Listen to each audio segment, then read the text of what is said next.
Setelah nonton debat tadi malam, saya teringat sebuah cerita mengenai Anies Baswedan. Kira-kira berapa tahun yang lalu ketika Sutrisno Bachir menjadi Ketua Umum Partai Amanat Nasional, Mas Tris ya. Kemudian Zulkifli Hasan itu adalah sekjennya. Nah, saya dari sekian banyak staf pengurus harian, saya menjadi wakil sekjen bersama kawan-kawan lainnya, yaitu seperti Viva Yoga, ada Mas Teguh Juwarno, ada juga Sahrin Hamid, waktu itu dia masih muda juga. Kemudian ada Ali Tahir Parasong, almarhum, mantan Ketua Komisi 8. Kemudian ada siapa lagi ya, Welia Safitri, ada juga Ois Fatayati, ini wakil sekjen. Ada Nasril Bahar, ada satu lagi, salah satu pemikir kita, Abdul Rohim Ghazali. Kemudian ada lagi Nurul Falah, dan ya sedikit lah, kita kira-kira 7 orang lah wakil sekjen waktu itu. Mas Tris ini dengan baik hati berinisiatif memfasilitasi kami pengurus harian itu yang tidak lancar berbahasa Inggris, difasilitasi dengan guru bahasa Inggris. Kalau nggak salah waktu itu gurunya dari Amerika atau dari Inggris, saya juga lupa ya waktu itu ya. Nah, ada hal yang menarik selain untuk menambah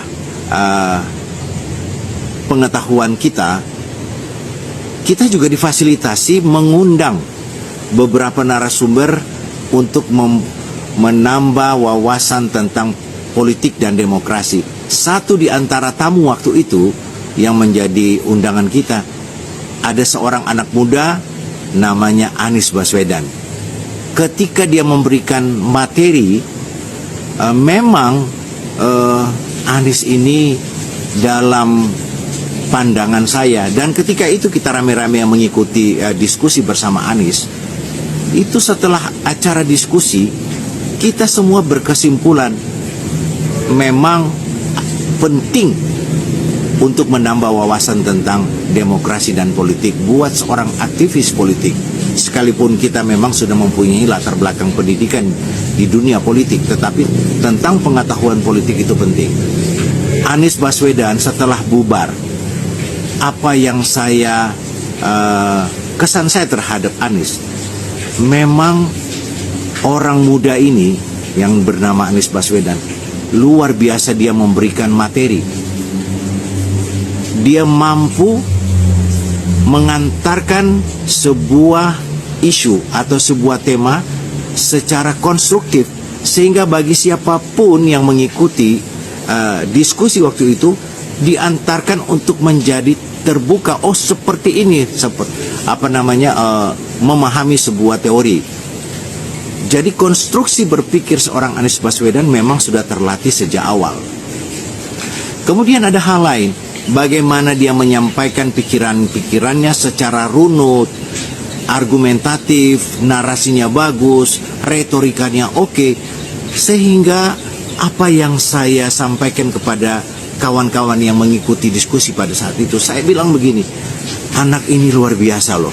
Kalau saja dia mungkin akan menjadi salah satu aktivis politik, maka Anies Baswedan satu saat akan menjadi seseorang yang penting di negeri ini.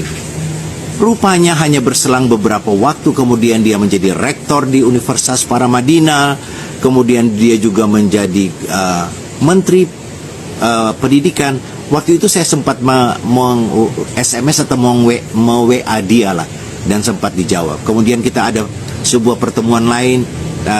Memang pertemuan itu tidak menjadi tidak intens ya, tetapi yang saya ingin katakan bahwa Anies adalah seorang figur yang mempunyai masa depan yang luar biasa di negeri ini, karena memang kapasitas intelektualnya memadai untuk itu.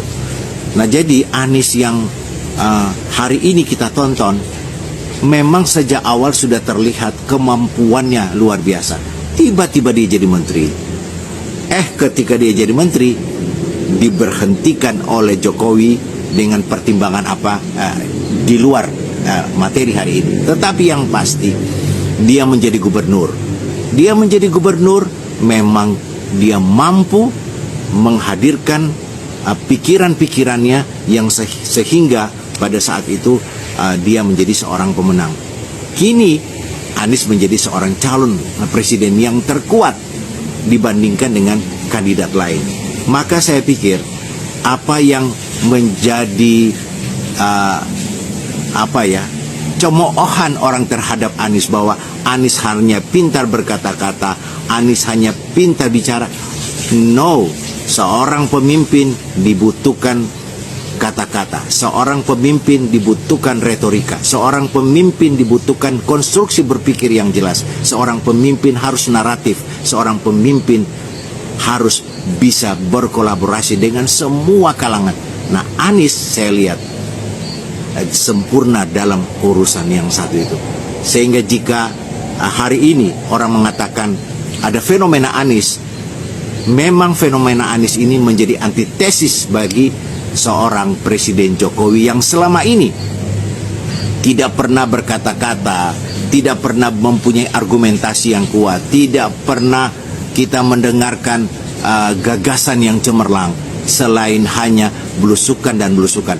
Hari ini antitesis bagi bangsa ini adalah orang yang mempunyai gagasan, orang yang mempunyai narasi yang kuat, dan orang yang bisa mengayomi seluruh kelompok masyarakat. Saya kira ini saatnya Anies memimpin. Salam akal sehat.